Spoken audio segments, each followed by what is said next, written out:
Halo sahabat Kominfo dan seluruh warga Trenggalek, selamat datang di Ngontel Mas, ngomongin tentang layanan masyarakat bersama saya Delvin Syafiah.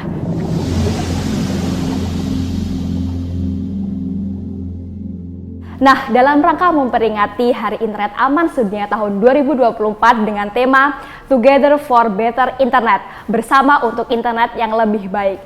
Nah, kali ini kita akan bicara nih tentang hal-hal yang menarik terkait dengan internet dan juga anak. Bahwa kita ketahui internet ini sangat berkembang begitu pesat dan juga cepat, apalagi ditambah anak-anak dengan usia anak, bertambahnya mereka menggunakan internet ataupun teknologi secara bebas dan luas, sehingga bisa akan menimbulkan dampak positif serta juga dampak negatif.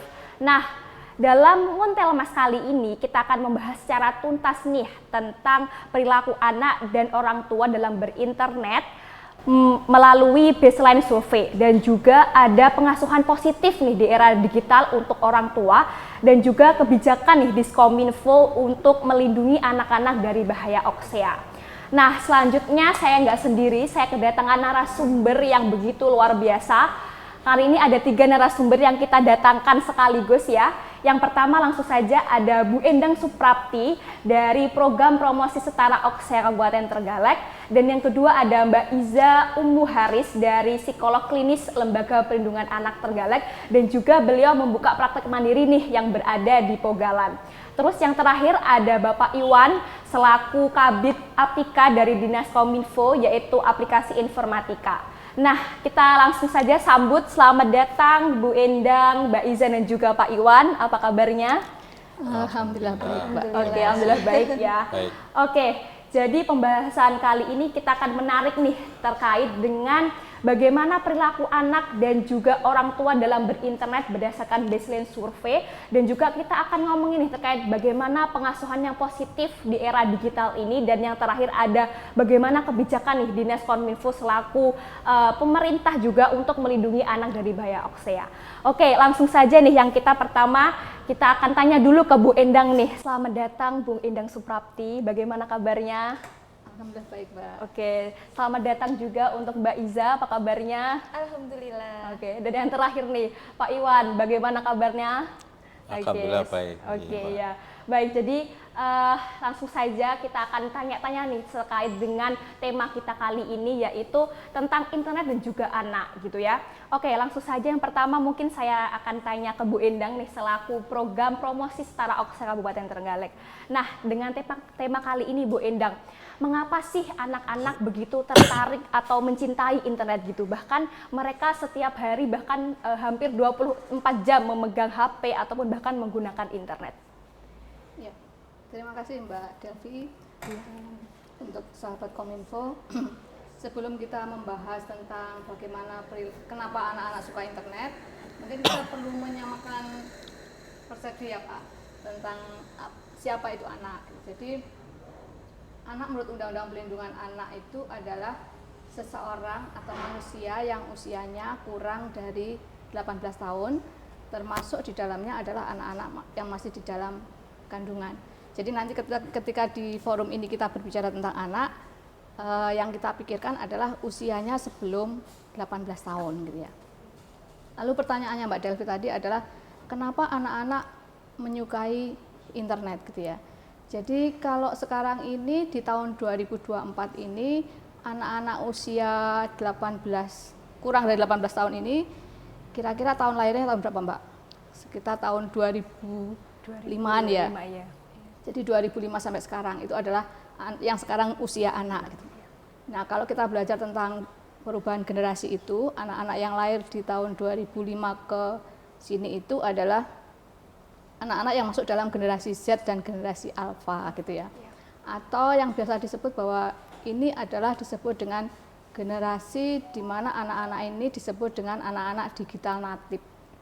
Anak-anak digital natif adalah anak yang sejak lahir mereka itu sudah kenal dengan teknologi informasi. Dia sudah dekat dengan komputer, dia sudah dekat dengan gadget dan yang lain-lain terkait dengan digitalisasi itu ya.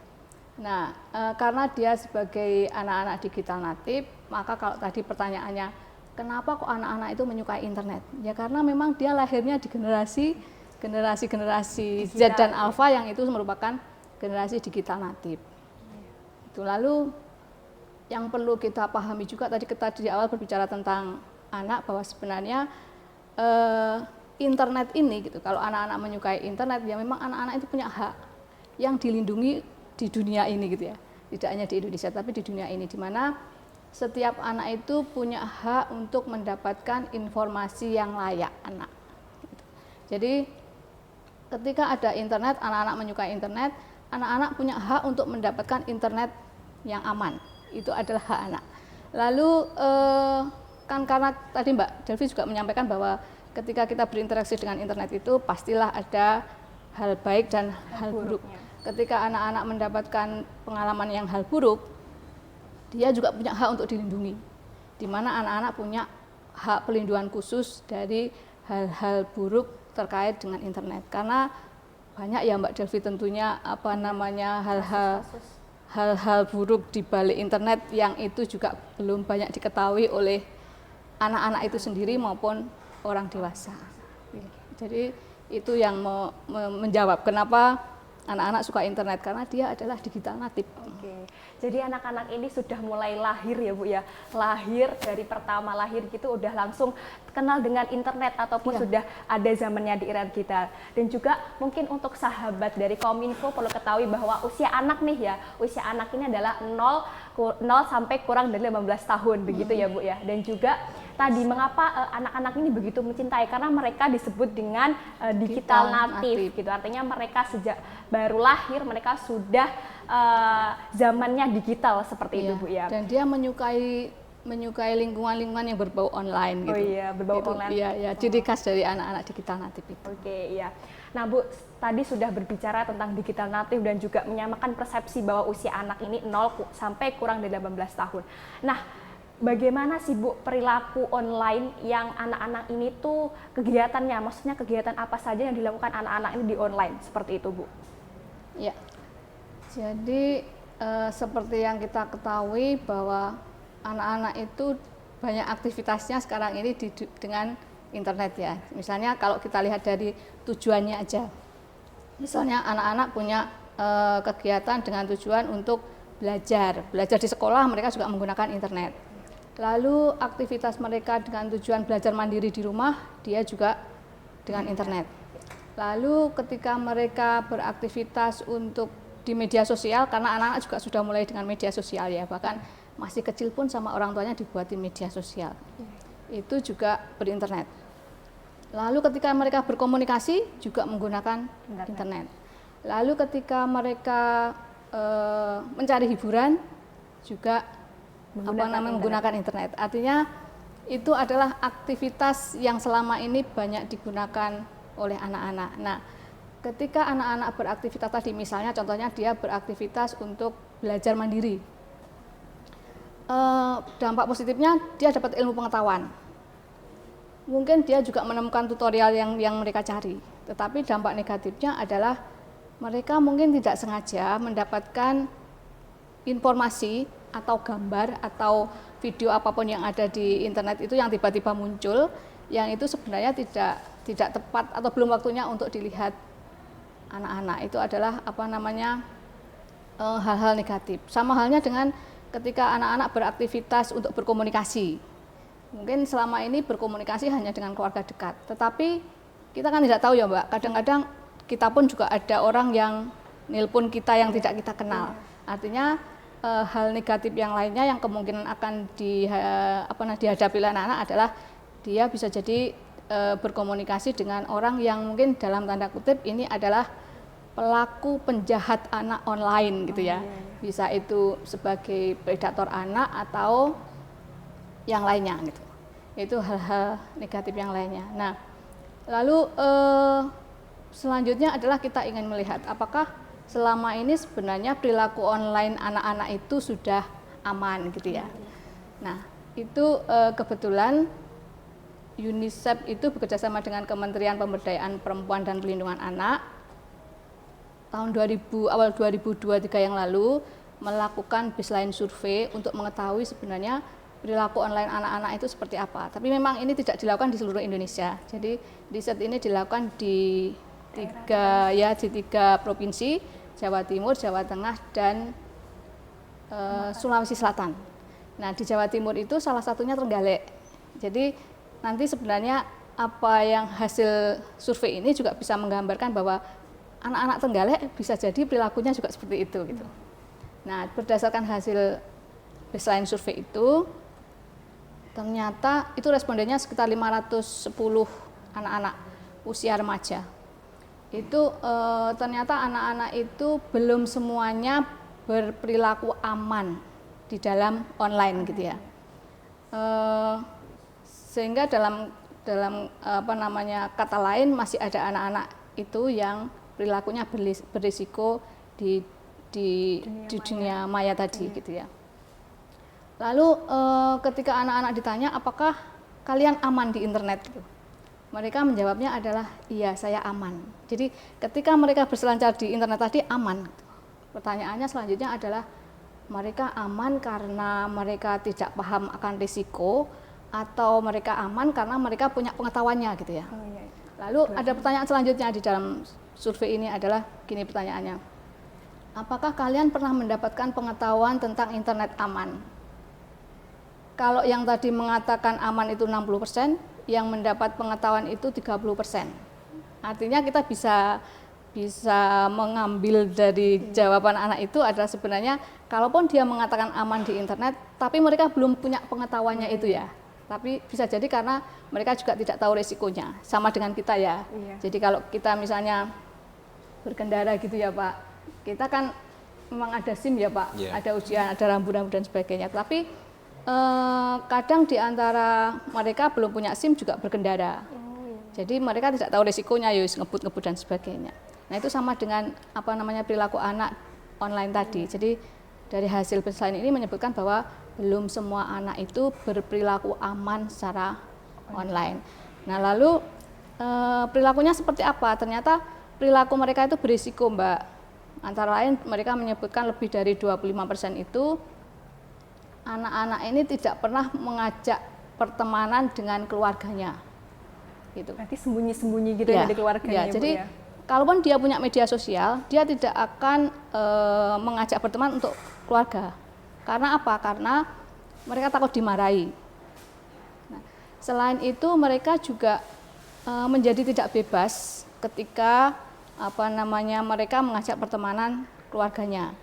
Karena mau tidak mau mereka akan tahu apa sih statusnya hari ini, apa sih yang diposting gitu ya. Aktivitas hari-harinya gitu ya. Itu yang perilaku yang pertama. Perilaku yang kedua adalah yang berisiko ya. Yang berisiko itu mereka suka berkenalan dengan orang yang belum begitu dikenal. Dia tidak tahu orang ini lingkaran pertemanannya seperti apa ya. Tapi ya sudah, karena tujuan mereka berinternet itu salah satunya adalah mencari teman ternyata anak-anak ini gitu. Jadi gampang dijak kenalan. Dan kebetulan ini adalah anak remaja. Jadi mungkin juga berteman itu menjadi kebutuhan ya. Kebutuhan untuk banyak teman. Jadi relasi kayak gitu. Banyak relasinya ya. Jadi selain dia suka berkenalan dengan orang yang belum begitu dikenal, mereka itu juga dengan leluasa untuk berbagi identitas gitu ya. Saya ini siapa, sekolah di mana, hobi saya apa. Nah, itu yang kita sebut dengan perilaku berisiko tadi. Anak-anak tidak tahu bahwa sebenarnya ketika mereka nge-share identitas itu, ini para penjahat yang ada di depan layar itu sudah mulai melakukan social engineering yang nanti akan menjadi target sasaran dari sasaran mereka untuk menjadikan korban anak-anak sebagai korban kasus kekerasan dan eksploitasi seksual. Jadi beberapa aktivitas berisiko itu. Nah, selain beberapa berisiko tadi, di dalam survei itu juga menyatakan ternyata anak-anak ini yang menjadi responden itu sudah punya pengalaman yang namanya seksual online. Jadi kalau kita mungkin untuk sobat Kominfo perlu kita kenalkan juga ya bahwa yang namanya kekerasan dan eksploitasi seksual pada anak itu di ranah daring itu macam-macam bentuknya. Tidak hanya kontak fisik gitu ya, tetapi ketika anak-anak kita melihat gambar atau video tadi itu sudah termasuk salah satu bentuk kekerasan dan eksploitasi seksual, karena anak-anak ini belum waktunya untuk melihat hal-hal seperti itu. Jadi ada 5 bentuk Mbak terkait dengan kekerasan dan eksploitasi seksual anak itu. Yang pertama disebut dengan material yang mengandung unsur seksual. Yang kedua itu disebut dengan grooming. Grooming tetapi arahnya ke seksual. Seksualitas ya. Ya, jadi anak-anak itu dijak ngobrolnya itu terkait dengan seksual gitu. Lalu yang ketiga disebut dengan sexting.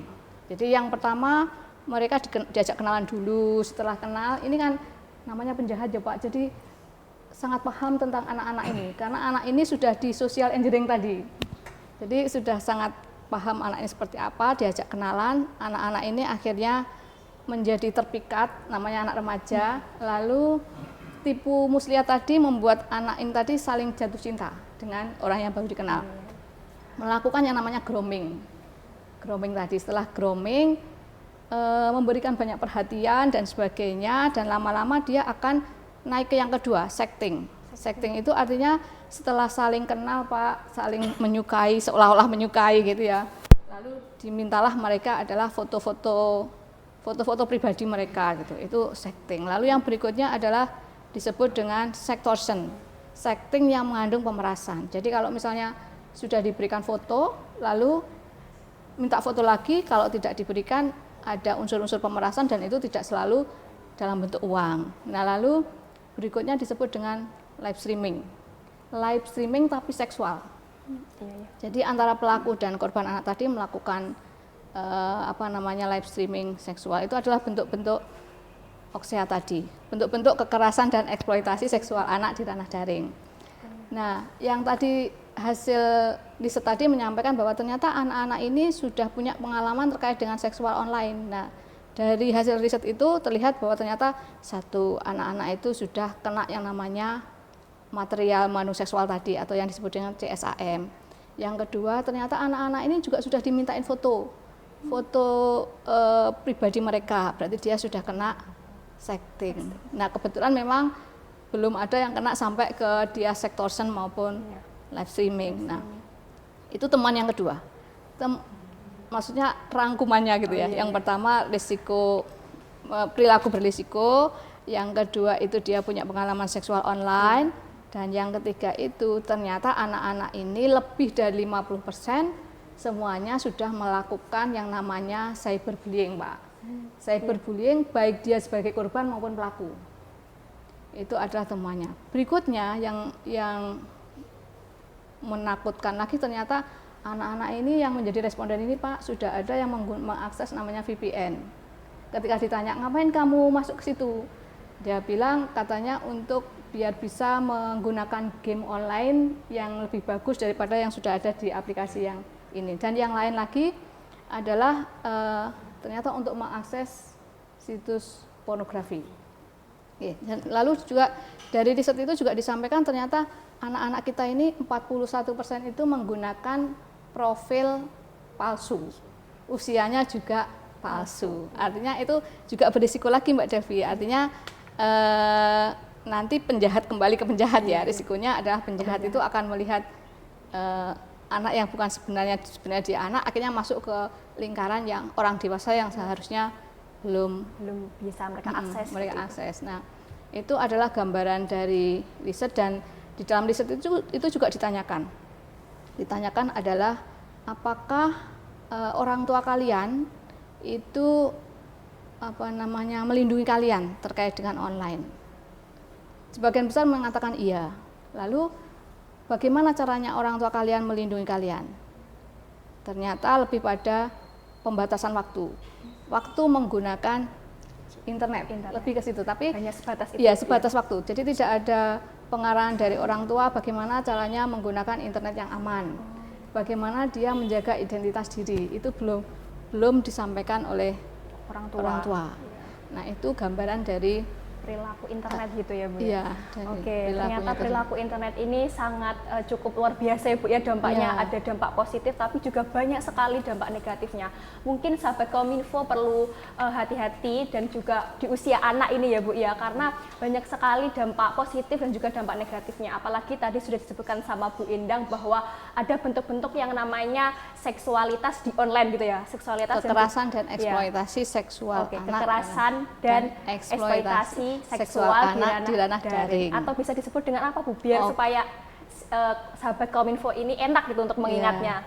Kalau kita mencoba mengenalkannya dengan OXEA. Ya, gitu. Ya. Berarti online Child sexual exploitation and abuse gitu. Jadi tadi OXEA ini tuh juga apa namanya banyak bentuk-bentuknya ya Bu ya. Seperti tadi ada CSAM artinya materi-materi tentang berbau pornografi dan sebagainya. Kemudian ada juga perihal sexting ya Bu ya, mengirimkan foto-foto pribadinya, terus kemudian ada juga grooming, bujuk rayu, tipu rayu gitu ya Bu ya. Nah ini Bu biasanya anak-anak yang perempuan nih dibujuk, kamu cantik banget, kamu luar biasa gitu karena mereka juga gampang untuk dibujuk rayu di usia-usia remaja dan juga anak-anak.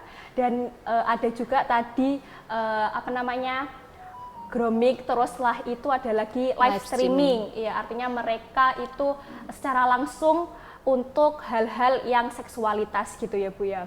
Terus dan juga ada lagi tadi mungkin anak-anak dan juga remaja sahabat Kominfo juga masih menyembunyikan nih identitasnya ataupun bahkan menyembunyikan sosial medianya, Instagram, TikTok dan sebagainya itu dari orang tua, malah mereka juga takut nanti dimarahi dan lain sebagainya gitu ya Bu ya. Dan itu juga luar biasa sekali, sangat mungkin dampaknya juga akan lebih besar gitu ya ketika mereka bersembunyi-sembunyi dari orang tua gitu ya Bu ya. Ya karena kalau ketika mereka sembunyi dari orang tua kan jadi tidak bisa melakukan pengawasan toh Mbak. Iya. Jadi ketika mereka ada ancaman, ada apa namanya pemerasan, orang tua tidak tahu gitu.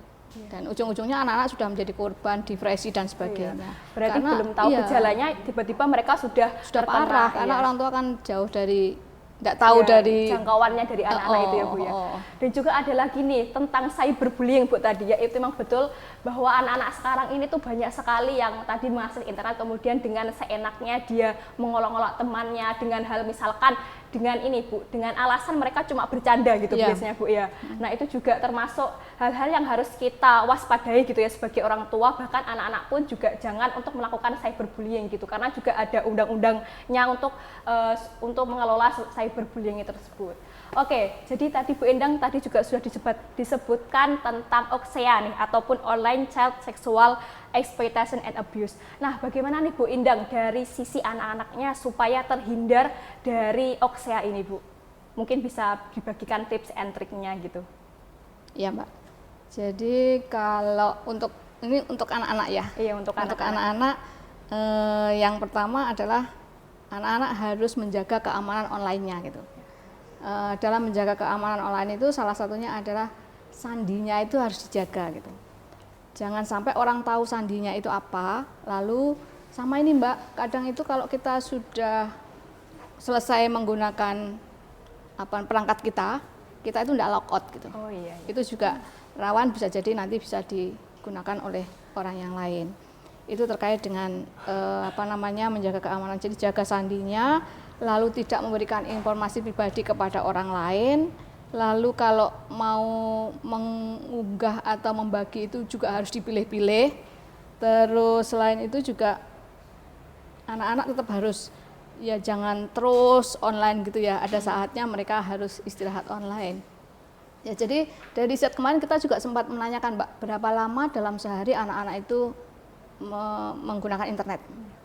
Ternyata rata-rata mereka menggunakan internet itu 5 sampai 4 jam per hari dan itu hampir sama dengan waktu yang digunakan oleh para orang tua gitu. Oh, iya. Jadi orang tua juga menggunakan waktu yang hampir sama dengan anak-anak terkait dengan internet. Nah, salah satu tipnya tadi terkait dengan menjaga keamanan itu tadi harus diistirahatkan, ada saatnya mereka harus istirahat menggunakan online tadi. Lalu tip yang kedua adalah penting ini Mbak, jaga etika. Jadi banyak anak-anak itu, tidak hanya anak-anak ya, tapi karena kita fokusnya ke anak-anak, ketika mereka hanya di depan layar seolah-olah bebas dari etika gitu ya. Jadi bisa semaunya. Nah, dengan jaga etika ini, kalau anak-anak melakukan itu, insya Allah itu akan terhindar dari yang namanya oksea ya. Karena di situ anak-anak berbicara tentang etika harus benar-benar menjaga, melindungi tubuhnya gitu. Jadi hanya jangan merasa bahwa hanya gambar aja, jangan, karena itu sudah merupakan bagian dari tubuh kita yang harus kita jaga, harus kita lindungi, jangan semua orang bisa mengetahui itu. Lalu yang kedua juga anak-anak harus membangun pertemanan yang baik dengan orang yang mereka ketahui. Jadi jangan gampang diajak berteman. Meskipun memang tujuan mereka berinternet kalau anak-anak itu adalah mencari teman gitu. Tetapi relasi, ya harus tahu sebenarnya temannya ini lingkarannya seperti apa. Lalu juga anak-anak harus hati-hati jangan sampai ikut grupnya yang anonim itu loh, Mbak. Oh iya. Itu ternyata itu sangat berisiko sekali. Dan itu apalagi terkait dengan kekerasan dan eksploitasi seksual anak, lebih cenderung ke situ. Itu adalah terkait dengan keamanan. Lalu yang ketiga itu anak-anak harus punya keterampilan hidup juga, Mbak.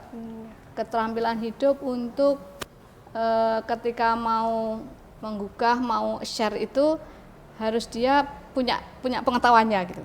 Jadi jangan asal share, jangan asal bagi-bagi. Jadi harus tetap ketika menerima itu teliti dulu, rasakan dulu. Terus habis itu tahan dulu, tahan beberapa menit. Ini apa ya, bener nggak ya, hoax nggak ya gitu ya. Lalu habis itu pikirkan lagi, ini perlu tak bagi ke teman nggak ya? Gitu. Iya, mungkin bisa untuk sahabat Kominfo ya. Iya, itu untuk sahabat Kominfo. Jadi itu keterampilan dan itu bisa dilakukan oleh siapapun. Jadi ketika kita mendapatkan kiriman, ya harus itu tadi ya, RT2P ya, itu harus keterampilan yang perlu dikembangkan oleh anak-anak. Lalu juga anak-anak juga harus berkomunikasi asertif juga ya, Mbak. Jadi kalau komunikasi itu harus jujur, terus yang positif, tidak menyakiti orang lain gitu. Dan anak-anak juga harus mengembangkan empati, karena kalau enggak mereka bisa jadi sokor nulis, tidak memikirkan orang yang dikirimi tulisannya itu. Itu yang kita sebut dengan bagaimana anak-anak perlu mengembangkan keterampilan hidup terkait dengan bagaimana melakukan online yang sehat. Lalu tip berikutnya adalah anak-anak perlu aksi-aksi positif yang lainnya untuk di ranah daring tadi ya. Misalnya kalau zaman sekarang ini kan banyak aplikasi-aplikasi yang anak bisa berkreasi, bisa digunakan untuk kampanye-kampanye, konten-konten, dan itu sebenarnya juga akan memberikan manfaat bagi anak-anak ya, daripada mereka melihat pornografi dan sebagainya. Mungkin lebih baik diarahkan ke hal-hal yang positif tadi. Nah, yang paling penting lagi adalah bagaimana anak-anak ini membangun komunikasi dengan orang terdekatnya. Terdekat dalam arti adalah keluarganya, sehingga ketika mereka misalnya tiba-tiba dapat kiriman, dapat pemerasan, itu dia bisa berkomunikasi dengan enak dengan keluarganya, sehingga tidak akan menjadi korban dari kejadian itu. Saya kira itu beberapa tip yang bisa dilakukan anak-anak, dan saya kira juga tidak sulit ya, Mbak, untuk melakukan cukup itu. sederhana sebenarnya, tapi juga mungkin anak-anak yang belum mengetahui juga malah dengan seenaknya untuk menggambarkan hal itu semua gitu ya, Bu. Dan itu harus latihan, Mbak, karena keterampilan kan. Keterampilan. Jadi tadi luar biasa sekali bahwa untuk menghindari oksea ini gitu ya, Bu ya, perlu adanya keamanan sandi ataupun keamanan online ya, menjaga keamanan. Terus kemudian juga menjaga etika gitu ya. Etika bagaimana cara mereka untuk mungkin mengupload story gitu, Bu ya, untuk mengkomen dan lain sebagainya. Terus kemudian ada juga tentang bagaimana mereka harus menjalin komunikasi yang positif dengan orang tua gitu ya, ataupun mereka saling curhat dengan orang tua dan lain sebagainya. Dan yang terakhir itu mungkin ada juga mereka mengembangkan keterampilan tadi yang sudah disebutkan Bu Endang, mengupload konten-konten yang positif, kemudian mengumbah di sosial media secara positif dan lain sebagainya gitu. Dan juga tadi aku garis bawahi tadi, Bu, untuk mungkin sahabat Kominfo, kalau misalkan kalian mungkin untuk bagaimana sih etika yang baik untuk untuk berinternet dan bersosial media, ada singkatan dari RT2P gitu ya, Bu ya. Ada rasakan dulu, kemudian tahan, kemudian pikirkan dan juga putuskan bagaimana ke depannya gitu ya Bu ya. Mau di-share atau mau Tidak gitu ya. Oke. putuskannya. Putuskan. Oke, terima kasih Bu Endang tadi cukup luar biasa sekali. Jadi dari awal tadi kita juga sudah bahas tentang usia anak, terus kemudian bagaimana kita terhindar dari oksia itu tersebut. Kemudian tadi juga ada dijelaskan ternyata selain dari sisi positif juga banyak sekali Bu sisi negatifnya dari anak-anak yang mungkin masih rentan ya Bu ya terhadap internet seperti itu. Mungkin itu dari segi anak-anaknya. Mungkin saya yang kedua ada dari Mbak Iza. Iya. Halo Mbak Iza, bagaimana kabarnya? Alhamdulillah. Oke. Jadi tadi sudah kita bahas tentang persepsi anak-anak nih. Selanjutnya Mbak Iza ini kan punya psikolog klinis atau praktek mandiri ya. Saya mau tanya Mbak, dari yang pertama tadi sudah disebutkan anak, yang kedua sekarang orang tua nih. Juga orang tua ini juga berperan penting dalam tumbuh kembang anak apalagi di era digital gitu. Nah, pertanyaan saya adalah seperti apa sih Mbak pengasuhan yang positif orang tua ke anaknya di era digital ini gitu kan ya? Nah, di era digital ini perlu diketahui bahwa digital ini kan baru berkembang ya, otomatis akan mempengaruhi perilaku anak-anak. Nah, anak-anak ini yang dinamakan anak, mereka tuh berkembang, intelektualnya itu berkembang dengan sangat pesat. Artinya ketika sudah dewasa, mereka itu lebih stabil ya, tidak mengalami perkembangan yang cepat seperti anak-anak. Sehingga kadangkala tuh orang tua itu lebih tertinggal daripada anaknya. Anaknya ini belajar dengan lebih cepat. Kemudian ketika orang tua ini menerapkan kepengasuhan yang lama gitu kan ya, ini sudah tidak efektif lagi. Nah, kenapa seperti itu? Karena kalau dulu sebelum ada internet, siapa yang bisa mendominasi itu gitu kan? Siapa yang bisa mendominasi kepengasuhan? Kalau nggak orang tua, ke sekolah, guru. Ngaji, ada guru ngaji, sehingga mereka dapat informasi yang positif dari mereka saja, dari beliau-beliau ini. Tetapi kalau misalkan sekarang, gitu kan, misalkan dimarahi orang tua, mereka memakai gawainya, memakai handphonenya, mencari sumbernya atau mencari pembelaan. Oh, ibuku ini kok seperti itu, ini seperti melakukan kesalahan yang sama, tapi tidak diperlakukan yang sama, sehingga dominasi orang tua ini agak tergeser dengan adanya digital ini. Sehingga kalau misalkan orang tua ini tidak mengerti atau tidak memahami kebutuhan anak, maka orang tua ini juga akan disampingkan atau peran orang tua ini akan digeser sendiri oleh anaknya, sehingga anaknya ini akan mencari perlindungan atau mencari lingkungan yang aman di luar dari orang tuanya. Bisa jadi mereka yang mengalami tekanan dari orang tuanya itu oversharing di media sosial. Nah, terus kemudian adanya kebutuhan asertif atau kebutuhan kasih sayang dari orang tuanya. Nah, kalau misalkan orang tua ini tidak bisa memenuhi dengan ideal gitu kan, mereka akan mencari itu di sosial media. Nah, itu kemudian yang akan dimanfaatkan oleh pelaku-pelaku yang membahayakan bagi dirinya seperti itu. Nah, kemudian kepengasuhan yang ideal di era digital itu adalah kepengasuhan positif itu tadi ya. Kepengasuhan positif itu mempertimbangkan aspek fisik ya, misalkan sakit enggak, bisa tidur enggak, lapar enggak gitu. Itu adalah aspek fisik. Kemudian yang kedua adalah aspek emosi. Hari ini sampean bahagia enggak? Apa sampean kesel, apa sampean marah, apa sampean takut, itu adalah aspek emosi. Ketika orang tua itu mengabaikan itu atau mungkin itu menganggap tidak penting, artinya orang tua juga tidak bisa memfasilitasi anak secara emosi. Kemudian adalah yang ketiga, yang selanjutnya adalah dari sisi sosial. Bagaimana anak itu bergaul, dengan siapa, lingkungannya seperti apa. Kemudian yang terakhir adalah spiritualitas. Bagaimana orang tua ini mengantarkan anak secara spiritual. Nah, sehingga dengan dengan kepengasuhan yang positif ini diharapkan anak itu bisa bertumbuh dengan cerdas, mandiri, bertanggung jawab, Dan yang penting adalah bisa bersahabat dengan orang tua, dan tumbuh kembang anak ini bisa diperhatikan dengan baik oleh orang tuanya. Itu tentang pola asuh yang bisa diterapkan, Mbak. Oke, di era digital ini gitu Iya. ya.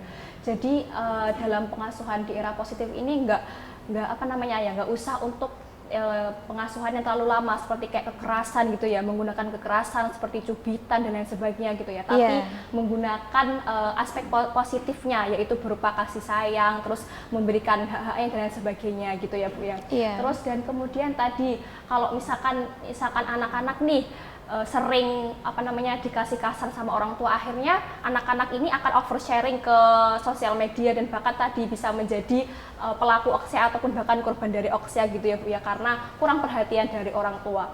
Dan bahkan tadi ketika mereka itu orang tua ini jangan hanya mengasih kayak misalkan tekanan dan lain sebagainya, tapi ditanyain gitu tadi seperti bagaimana sih fisiknya, apakah sakit, terus kemudian apakah hari ini bahagia, dan itu menurut saya emang perlu gitu ya. Mungkin sahabat Kominfo di luar sana mungkin orang tua masih kayak suka gengsi sama anaknya, ngasih perhatian bagaimana hari ini, kabarnya gimana dan lain sebagainya gitu, mungkin masih kurang ya. Tiba-tiba datang ke sekolah, nilaimu berapa gitu, biasanya kayak gitu ya, habis ulangan gak dikasih bagaimana cara hari ini, apakah bahagia, hari ini bagaimana ujiannya, lancar enggak. Nah seperti itu, mungkin para sahabat Kominfo di rumah, bagi orang tua harus ditanya nih emosionalnya juga, fisiknya juga, secara sosialnya, pertemanan, lingkungannya bagaimana, dan yang terakhir adalah dari hal spiritualitasnya.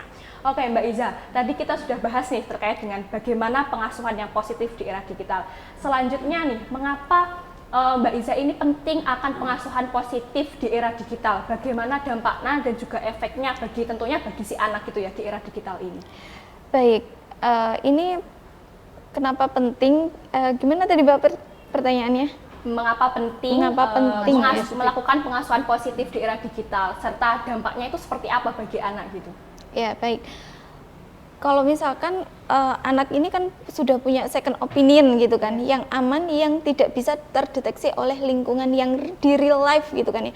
Mereka dimarahi orang tua bisa masuk kamar, hanya masuk kamar saja, tapi dia bisa berselancar dengan gawai.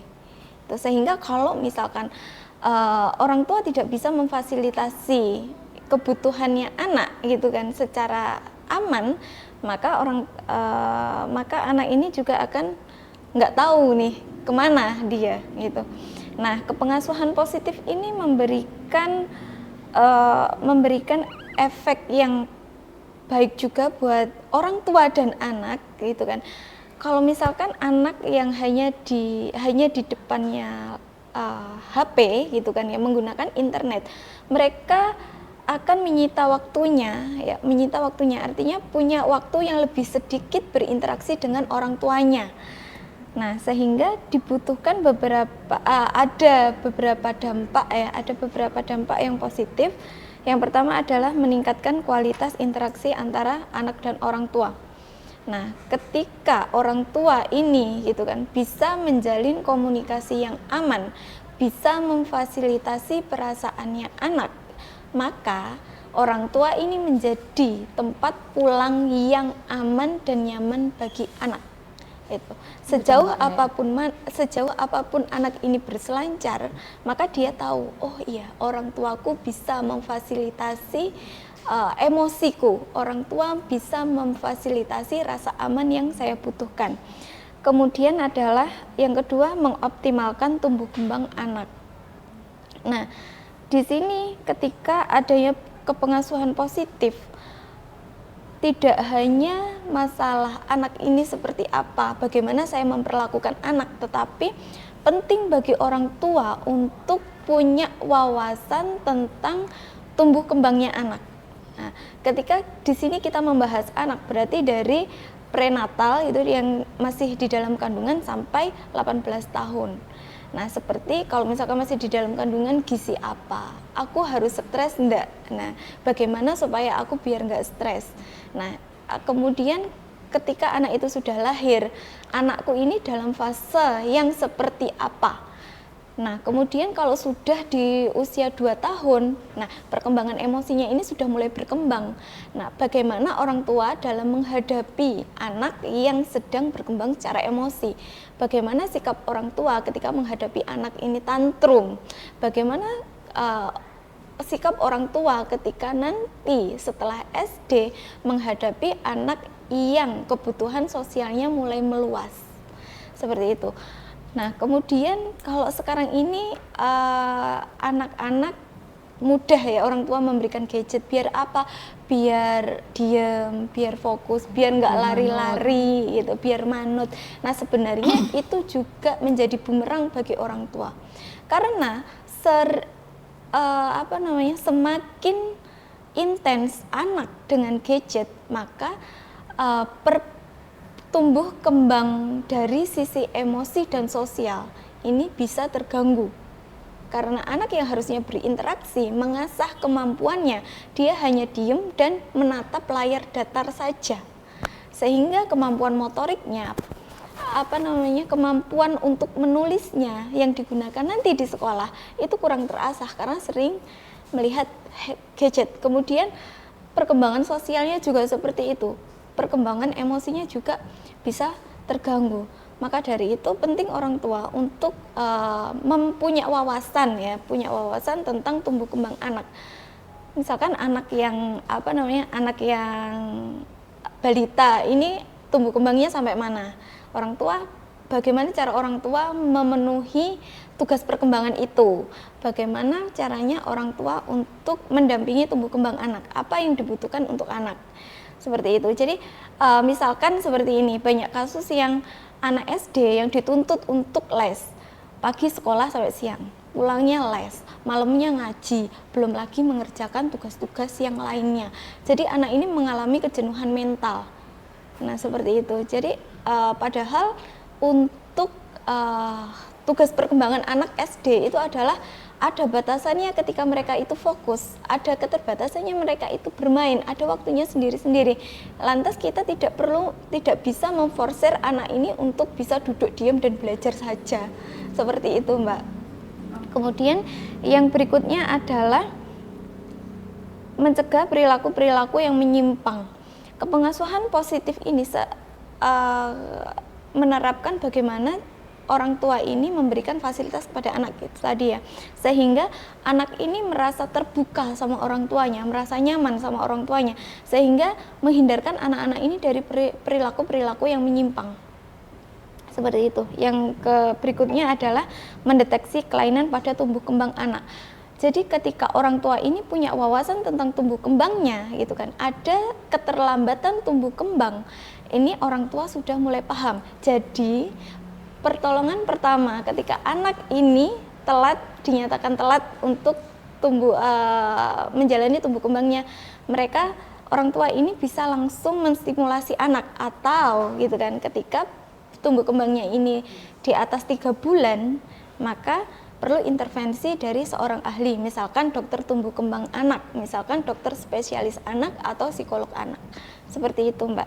Kemudian ketika tidak dilakukan kepengasuhan yang positif, ini anak punya masalah-masalah di emosinya tadi, seperti mudah tersinggung, mudah menangis, mudah meledak-ledak, seperti itu. Karena apa? Karena perasaannya, emosinya ini tidak difasilitasi oleh orang tuanya. Kemudian karena anak merasa berkomunikasi dengan orang tua itu tidak nyaman, maka anak ini sering berbohong. Ketika anak ini sering berbohong dan menutup akses dari orang tuanya, seperti tidak berteman secara sosial media dengan orang tuanya, maka orang tua juga tidak bisa memantau anak ini bagaimana. Apakah anak ini berada di lingkungan sosial yang positif atau bagaimana, atau seperti apa. Nah, kemudian banyak sekali ya sekarang temuan laporan gitu kan, adanya anak dengan usia masih di bawah 18 tahun, kemudian ada kasus yang seperti ini, ada kasus yang kemudian ditemukan di kuburan dengan kondisi yang tidak sadar dan pakaiannya terbuka dan seperti apa, itu karena karena pola asuh ini tidak diterapkan dengan baik. Kemudian anak merasa self esteem-nya rendah atau harga dirinya rendah. Ini relate atau biasanya terjadi pada orang tua yang menerapkan kepengasuhan autoritatif atau otoriter. Kepengasuhan otoriter itu menuntut anak untuk patuh pada orang tua, tetapi orang tua itu selalu menekan dan menuntut anak untuk bertindak sesuai dengan kemampuan orang tuanya. Nah, sehingga anak ini menjadi tidak percaya diri ketika masuk ke dalam lingkungan. Nah, ketika anak sudah tidak percaya diri, artinya gini, ketika orang tua itu memberikan batasan-batasan. Kamu itu seperti ini loh, kamu itu harus seperti ini, kamu itu harus seperti itu. Ketika mereka masuk ke dalam lingkungan sosial, oh bener tah aku seperti ini, jadi lebih ragu-ragu. Oh nanti aku seperti ini disalahkan, nanti jadi takut dia mau mengeksplor dirinya. Kemudian yang selanjutnya adalah merasa iri hati dan cemburu.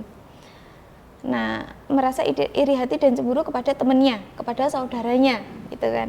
Kemudian yang selanjutnya adalah, nah ini penting sekali, tidak bisa bangkit dari permasalahannya. Karena sekarang ini semenjak adanya digital natif lahir, itu ada gangguan psikologis yang bernama kecanduan game online, kecanduan internet, itu sudah masuk dalam gangguan itu. Jadi sangat perlu diatur dan dibatasi perlunya informasi tentang internet yang aman itu tadi. Kemudian ketika kepengasuhan positif ini tidak dilakukan, maka anak itu kurang berempati. Oh, perasaanku loh tidak di cover sama orang tua, jadi ngapain aku berempati pada orang lain. Nah, jadinya ketika digital natif ini tidak tidak mendapatkan pola asuh yang sesuai, ini bisa berakibat yang begitu mengerikannya. Seperti itu, Mbak. Oke, jadi luar biasa sekali ya hari ini pembahasannya. Tadi Mbak Iza juga sudah menyebutkan bagaimana sih pengasuhan yang positif, dampaknya apa. Tadi sudah disebutkan bahwa kalau misalkan anak-anak ini dari orang tua ini misalkan anak-anak ini tuh sering berlari-lari, terus kemudian ngambek, begot gitu ya bahasanya Mbak ya, terus mereka ngasih, orang tua hanya sekedar ngasih HP tanpa tanpa diamati, tanpa diawasin dan lain sebagainya. Ya, didampingi. Terus juga tadi ada dibahas juga terkait dengan anak-anak ini di pressure terus ya, pagi sekolah, siang les, malamnya ngaji dan lain sebagainya, sehingga anak-anak ini tidak diberikan ruang partisipasi untuk mereka bermain dan lain sebagainya gitu. Terus kemudian juga ada lagi ketika tidak menerapkan pola asuh yang positif di era digital ini, anak-anak ini menjadi sulit untuk memecahkan masalahnya, terus kemudian tidak bisa mengontrol dirinya, bahkan menganggap dirinya itu tidak bisa apa-apa gitu ya Mbak ya, menganggap dirinya down dan lain sebagainya gitu. Terus kemudian Mbak Iza, tadi sudah disebutkan dampaknya juga ya, dampak positif dan dampak negatifnya, bagaimana cara pengasuhan yang positif di era digital. Selanjutnya nih, caranya, tips and triknya kembali ya, caranya sebagai orang tua nih, bagaimana pengasuhan yang positif ini bisa diterapkan di anak-anak. Ya, yang pertama adalah kita perlu tahu gitu kan tentang perkembangan anak gitu. Perkembangan anak itu terbagi dari beberapa tahap gitu kan. Ada tahap prenatal sebelum kelahiran, ada tahap neonatal newborn, ada tahapnya anak-anak, kemudian ada tahapannya anak-anak itu ada anak-anak prasekolah, ada anak-anak sekolah sampai SD, kemudian ada tahapannya ke remaja. Remaja itu adalah usia 12 sampai 13 tahun sampai sebenarnya sampai 24 tahun, berhubung di sini konteksnya adalah anak yang di sebelum 18 tahun, maka sehendaknya orang tua punya wawasan di situ gitu. Ada banyak di situs-situs yang membahas tentang perkembangan anak di sana. Jadi orang tua, bagaimana orang tua memperlakukan anak tergantung bagaimana anak itu ada di fase usia yang seperti apa. Itu yang pertama. Yang kedua adalah menerapkan perilaku yang efektif. Nah, ini penting sekali itu kan diterapkan oleh orang tua kepada anak, di mana komunikasi efektif ini mengajarkan pada kita gitu kan, agar informasi yang disampaikan itu tepat dipahami gitu. Dan bagaimana cara melakukannya? Cara melakukannya adalah dengan kita itu tidak melakukan aktivitas ya, tidak melakukan aktivitas apapun gitu, seperti saat ini gitu kan, saya tidak melakukan aktivitas apapun kepada Mbak Delvi juga sebaliknya gitu kan. Jadi ada kesetaraan kita, meluangkan waktu untuk tidak disambi. Kemudian yang kedua adalah posisi tubuh. Posisi tubuh ini kita menghadap ke anak. Posisi tubuh kita menghadap ke anak. Pastikan bahwa anak ini tidak fokus pada yang lainnya, fokusnya hanya pada kita. Nah, kemudian tatap wajah anak. Dan kita juga tidak bisa loh ketika kita orang tua berdiri, anak duduk. Nah, sehingga itu tidak setara gitu. Akhirnya bisa jadi anak merasa terintimidasi dari gestur atau dari pilihan gerak tubuh yang ditentukan. Nah, setelah itu semuanya sudah berhadapan, tidak melakukan aktivitas, melihat wajah anak seperti itu, kemudian kita menyampaikan pola bahasanya ini, pola bahasa menggunakan kalimat yang positif. Nah, kalimat yang positif itu apa? Bersifat yang present. Saat ini, berlaku saat ini dan sekarang. Kemudian adalah yang kedua ini tidak menggunakan kalimat negasi. Kalimat negasi itu apa? Akan, ingin, tidak. Nah, contoh kalimatnya seperti ini. Kamu hari ini tidak boleh main, misalkan. Nah, tidak boleh main itu akan dimaknai yang sebaliknya oleh anak. Loh, kenapa aku nggak boleh main? Nah, pertanyaan itu akan berkembang. Berbeda dengan langsung to the point. Nak, hari ini kamu istirahat di rumah. Nak, hari ini kamu belajar. Nak, hari ini kamu yang... Nah, jadi informasi itu langsung. Kemudian kita menunggu respon sama anak. Nah, kemarin ini juga ada saya menemui kasus ya, di mana orang tua ini merasa sangat sulit sekali berbicara kepada anak. Orang tua ini merasa bahwa anaknya ini membangkang atau menentang gitu kan ya. Setelah saya pahami, setelah saya asesmen lebih dalam, Dek, kenapa menentang gitu. Ternyata anaknya ini memberikan klarifikasi bahwa loh, saya nggak dikasih hak bicara. Ya, nah, itu berarti komunikasi yang kita lakukan belum efektif gitu. Nah, sehingga daripada selain orang tuanya ini menyampaikan informasi, kita juga mendengarkan anak. Bagaimana perasaan anak hari ini seperti itu. Kemudian yang kedua adalah ini sebenarnya mudah tapi bisa jadi sulit diterapkan oleh orang tua. Ketika anak ini menyampaikan informasi yang tidak bisa diterima oleh orang tua, bagaimana sikap orang tua gitu kan ya. Bisa jadi yo marah no mbak, yo seperti ini, yo seperti itu gitu kan. Sehingga nah itu kemudian yang mempengaruhi efektivitas dari komunikasi efektif itu sendiri.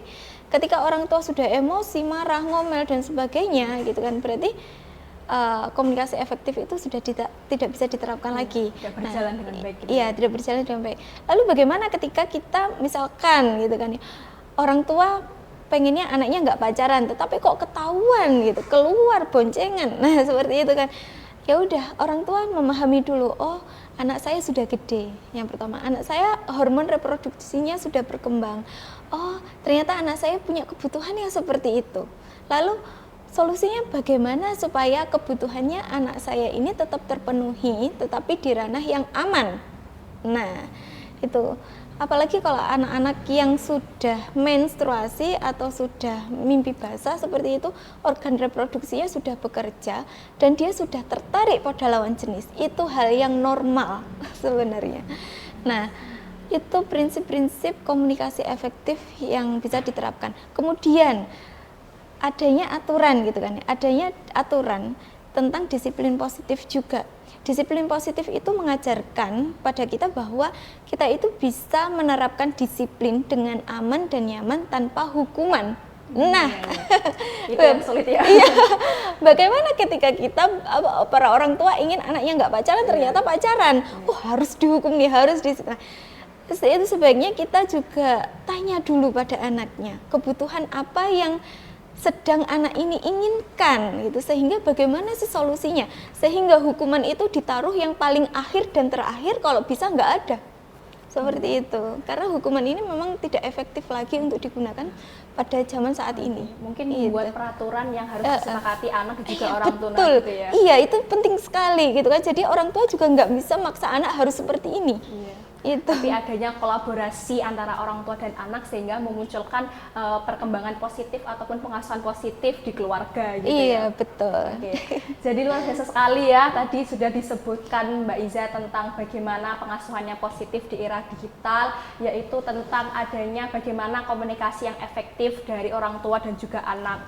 Tidak boleh ada penindasan di situ ya Mbak ya. Dan mungkin ada partisipasi, mungkin anak diajak untuk bicara, kemudian diberikan ruang untuk berbicara, curhat gitu. Dan mungkin biasanya orang tua ini harus menjadi sahabat bagi anak gitu ya. Betul, itu yang poin paling pentingnya ya. Iya. Jadi kadang-kadang itu anak-anak, saya juga sudah mengalami sebagai anak, bahkan nyaman gitu loh, kayak curhat, ngobrol bersama teman sendiri, padahal kan itu nggak 100% baik gitu ya. Lebih baik ngobrol ataupun curhat itu ke orang tua, dan bahkan orang tua juga harus menjadi sahabat, tidak juga kayak intinya mengintimidasi, tapi menjadi sahabat bagi anak, intinya seperti itu ya. Betul. Oke, terima kasih untuk Mbak Iza tipsnya. Sama-sama. Iya, terkait dengan bagaimana pengasuhan positif di era digital dari sisi orang tua gitu ya. Oke, selanjutnya nih sudah kedatangan juga. Selamat datang Pak Iwan juga. Bagaimana kabarnya? Kabar baik. Oke. Mbak Tadi Devi. juga sudah disebutkan tadi Bu Endang masalah tentang anak-anaknya, bagaimana anak-anak ini tuh bisa terbebas dari pengaruh-pengaruh negatif dari internet gitu ya Bu. Terus kemudian Mbak Iza juga sudah menyebutkan bagaimana peran orang tua pengasuhan positif di era digital. Nah, sekarang ini nih Bapak perwakilan dari Diskominfo ya, Kabupaten Trenggalek, tentang bagaimana nih peran Bapak ataupun kebijakan Diskominfo berkaitan untuk melindungi anak-anak khususnya di Kabupaten Trenggalek dari perilaku-perilaku yang menyimpang di internet ataupun bahkan OXEA ini gitu Pak. Baik, terima kasih. Luar biasa ya dua narasumber tadi, ada yang mengerikan Iya. dari hasil risetnya, juga ada yang dari aspek psikologi untuk pengasuhan anak. Di aspek kebijakan ada beberapa Pak. Yang pertama teknis ya. Teknis itu Diskominfo dalam hal ini ada urusan yang menangani tentang teknis penyediaan internet ya, terutama sebenarnya di OPD sih, tapi kita juga menyediakan internet untuk masyarakat melalui free wifi di satu kecamatan satu free wifi sekarang, dan di kabupaten sendiri di tingkat kecamatan kota ini ada sekitar 6 atau 7 titik ya. Di situ karena memang kita setelah pasca pandemi itu kan pemanfaatan internet itu luar biasa ya sekarang. Jadi semua digital sehingga memang akses itu kita harus jamin akses itu aman. Melalui kalau di tempat kita untuk jaringannya Dinas Kominfo itu free wifi-nya menggunakan Edcard. Jadi untuk menghindari akses-akses tadi pornografi dan kekerasan dan lain sebagainya. Kemudian untuk free wifi yang lain kita kerjasama dengan Telkom untuk internet positif ya. Tapi memang bagaimanapun sekarang masih tetap ada ya untuk bagaimana membobol itu, dan itu memang tugas berat bagi kita, terutama tadi saya dengar dari Bu Endang dan Mbak Iva ya, tadi peran orang tua ya, itu sangat vital kan. Dan peran orang tua itu kayaknya tidak semakin ringan ya sekarang, semakin berat nih, semakin berat, dan tambah teknologi ini Pak ya. Teknologi, dan di situ kita harus fokus bahwa kompetensi orang tua untuk mendidik anak ini harus ditingkatkan. Bukan hanya karena kalau anak, saya yakin karena dia juga Gen Z dan Gen Alpha tadi sudah lahir ceprot itu kenal internet, dia ya itu makanan sehari-hari internet. Sehingga yang mengendalikan ya orang tuanya yang punya otoritas. Tapi memang untuk kekerasan seksual ya, prostitusi itu memang kita juga harus lihat apa sih faktor-faktornya. Apakah memang anak akses ke dunia digital ini, pertama memang mereka belum tahu belum tahu tentang bagaimana sih kemudian berperilaku di dunia digital. Apakah mereka juga ada pembiaran mungkin ada orang tuanya bercerai atau orang tuanya meninggal dunia, atau juga ada faktor mungkin faktor ekonomi di situ sehingga ada ketika anak-anak mendapatkan uang dari situ dengan cara yang mungkin pertama dianggap tidak benar, tapi lama-lama mereka ya karena uangnya banyak ya akhirnya menganggap itu jadi normal. Itu harus juga dilihat dari situ. Yang pertama tadi teknis ya.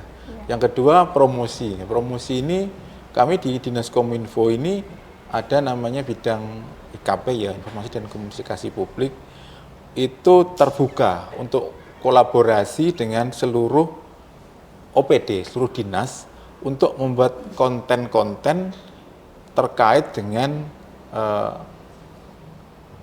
akses aman di ruang digital. Itu kami selalu siap untuk melakukan konten-konten yang dirasa itu menjadi sebuah prioritas. Seperti misalnya barusan terjadi kita melakukan konten tentang KLB polio dengan Dinas Kesehatan. Itu ketika KLB itu terjadi kita langsung membuat podcast tentang polio itu sendiri, sehingga ini diharapkan karena memang bagaimanapun YouTube-nya Kominfo ini ya followernya belum sampai 1 juta sih, tapi sudah sekitar 24.000 lebih lah. Itu harapannya itu bisa diakses oleh publik dan ini bisa kemudian menjadi edukasi, semacam edukasi buat mereka yang mengakses medsosnya Kominfo, baik itu berupa YouTube.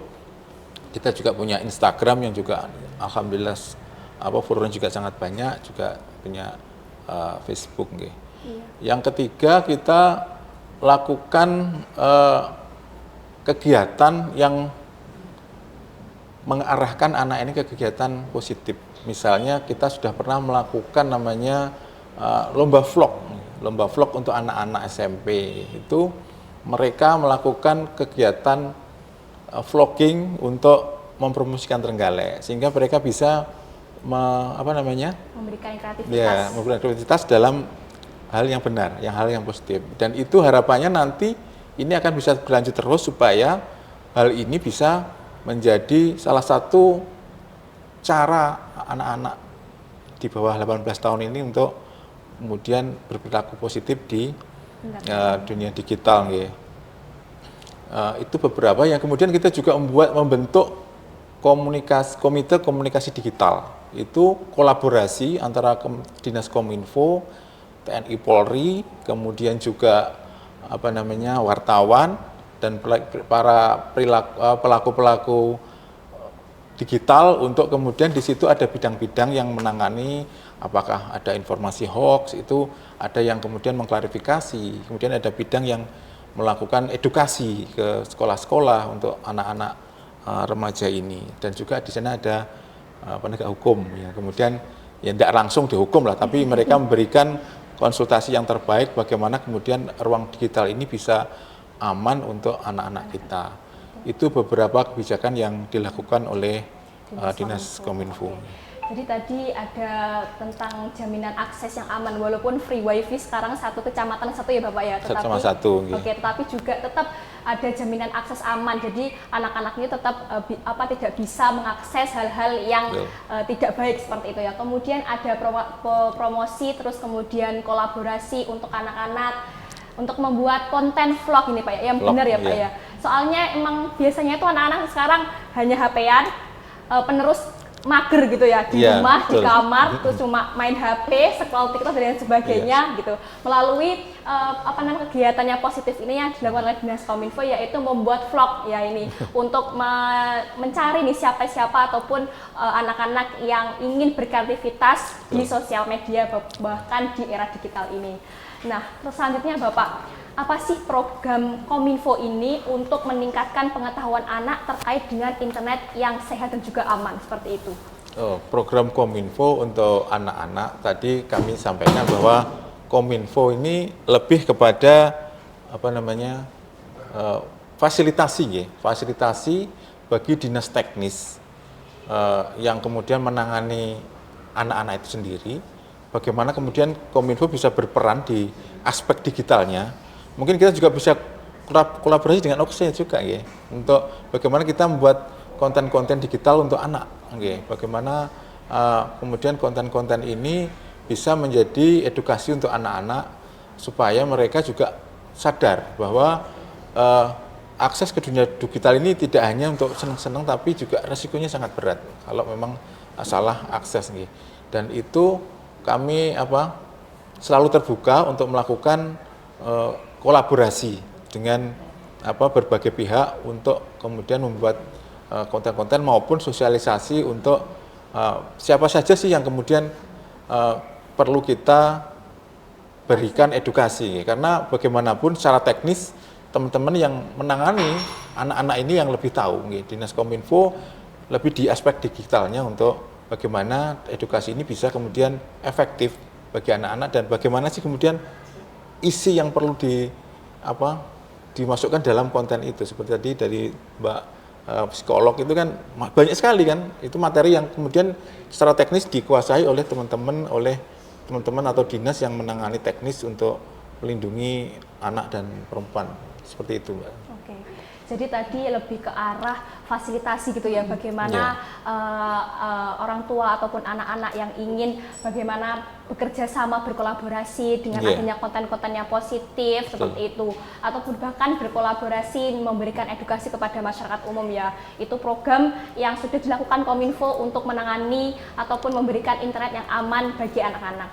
Terus Bapak, selanjutnya adalah program tadi sudah dijelaskan di bagian anak-anak ya. Sekarang bagaimana program Kominfo ini juga meningkatkan ataupun pengetahuan ke masyarakat luas tentang literasi digital. Ini juga penting Pak, selain anak-anak juga tadi juga masyarakat luas perlu tahu nih bagaimana apa sih program-program dari Kominfo ini untuk meningkatkan pengetahuan masyarakat melalui literasi digital ini. Iya, anak-anak ini kan lihat bapak ibunya ya. Iya. Kalau anak-anaknya tidak boleh rebahan ya jangan rebahan bapak ibunya kan seperti itu. Karena mereka juga pasti akan mengikuti seperti itu. Nah, untuk literasi digital itu ada beberapa kompetensi, yang pertama cakap digital, kemudian juga budaya digital, kemudian juga ada digital yang aman dan digital ethics ya di situ ada beberapa. Nah, Dinas Kominfo ini sering menjadi narasumber sebenarnya di beberapa event yang kemudian kami diundang oleh acaranya di Kodim misalnya, kemudian ketika ada TNI masuk desa itu kami juga ketika mereka mengundang masyarakat itu kami jadi narasumber. Kemudian ada KKN dari universitas di suatu tempat, kita juga ke masyarakat, lebih ke orang tua, bagaimana kemudian mereka bisa memahami bahwa digital itu ada literasinya ya, tidak angger ndulek, tidak angger scroll gitu, seperti itu. Jadi bagaimana kemudian kita sharing bagaimana pengalaman terjadi. Seperti saya sendiri juga pernah ada pengalaman tidak enak ya. Jadi ketika orang itu lihat berita itu kan kadang kita pokoknya kita ini jadi pengen komen ya. Begitu komen nggak lama kemudian ada ormas yang kemudian komplain dengan ini wah ternyata apa yang kita ketik di dunia maya itu dibaca tidak ada batasannya, semua orang bisa membaca dan itu bisa sengaja dan tidak sengaja menyakiti pihak lain. Jadi memang literasi digital ini sangat penting dan itu kita lakukan dengan melalui berbagai sosialisasi dan narasumber di berbagai event. Dan ini mungkin ke depan ini karena juga ada sub kegiatan baru di Kominfo, ya ini tentang literasi digital itu sendiri, kita akan coba membuat flyer-flyer ya, yang kita akan upload di medsos maupun kalau perlu kita juga akan share tempatkan di tempat-tempat publik supaya ini bisa segera diambil dengan mudah oleh masyarakat tentang bagaimana literasi digital itu sendiri. Mungkin itu Mbak untuk membantu. Oke, jadi cukup banyak sekali ya inovasi-inovasi ataupun program yang sudah dilakukan oleh Diskominfo berkaitan dengan untuk internet yang sehat dan juga aman gitu ya. Bukan hanya anak-anak, tadi juga masyarakat luas juga perlu melek digital gitu ya. Artinya mereka bagaimana berdigital dengan cara positif, bermedia sosial dengan cara yang positif. Baik, terima kasih untuk Bapak Iwan dan juga Bu Endang dan juga Mbak Iza telah memberikan nih suatu materi yang sangat luar biasa sekali. Oke, jadi untuk sahabat Kominfo yang ada di rumah dan dimanapun yang menonton video kali ini, hari ini adalah materi yang sangat luar biasa sekali. Kita membahas banyak sekali permasalahan, mulai dari bagaimana sih anak-anak ini tuh mengakses internet. Selain ada sisi positif dan juga ada sisi dampak negatif, yaitu salah satunya adalah oksiat tadi ya Ibu ya, yaitu kekerasan seksual yang terjadi di ranah daring gitu, seperti itu. Dan juga tadi juga sudah disebutkan bagaimana tips and triknya untuk menghindari anak-anak ini terhindar dari permasalahan internet negatif tersebut ya, seperti untuk menjaga keamanan, terus juga mengamankan kata sandi, berperilaku etika yang bagus di media sosial. Dan juga dari sisi anak, ada juga nih dari sisi orang tua nih, bagaimana orang tua ini memberikan wawasan, memberikan pengasuhan yang positif di era digital. Dan yang terakhir, selain juga ada orang tua, ada anak, juga ada peran pemerintah di sini, yaitu melalui Diskominfo, yang mana Diskominfo ini juga memberikan program-program yang luar biasa sekali, sangat membantu bagi internet yang aman seperti itu. Nah, mungkin itu saja materi kali ini. Sebenarnya saya mau terus ya, tapi karena keterbatasan waktu, sebenarnya seru sekali hari ini pembahasannya. Tapi karena keterbatasan waktu, jadi sampai di sini saja. Terima kasih sekali lagi untuk Bu Endang, Mbak Izan dan juga Pak Iwan. Sama-sama. Oke. Nah, sekali lagi ini untuk sahabat Kominfo di rumah, sekali lagi saya mau mengucapkan selamat Hari Internet Aman tahun 2024 dengan tema Together for a Better Internet, seperti itu ya. Dan saya selaku Delvin Syafiah mau meminta maaf ketika ada kesalahan baik kata-kata yang disengaja maupun tidak. Baik, terima kasih. Wassalamualaikum warahmatullahi wabarakatuh. Waalaikumsalam warahmatullahi wabarakatuh. Waalaikumsalam.